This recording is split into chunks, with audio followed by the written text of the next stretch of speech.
37 divided by 3. Here 3 is a divisor, so we need multiplication table of 3. 3 times 0, 0, 3 times 1, 3, 3 times 2, 6, 3 times 3, 9, 3 times 4, 12. To find out the multiplication table of 3, just add 3 with the previous step.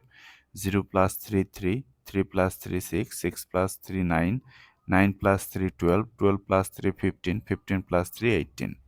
3 goes into this 3 how many times? 1 time. 1 times 3, 3.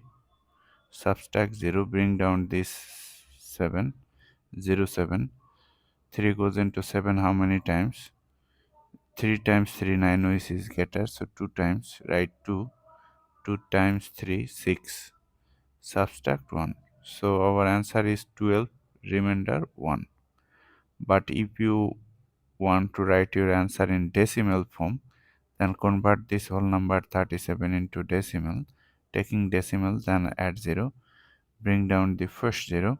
But before the 0, there is a decimal. Decimal must come to the quotient directly. So now 3 goes into 10 how many times? 4 times 12, which is getter, so 3 times. Write 3. 3 times 3, 9. Subtract 1. Bring down the 0. 3 goes into 10, again 3 times. 3 times 3, 9. Subtract 1, bring down the 0. Again 3 goes into 10, 3 times.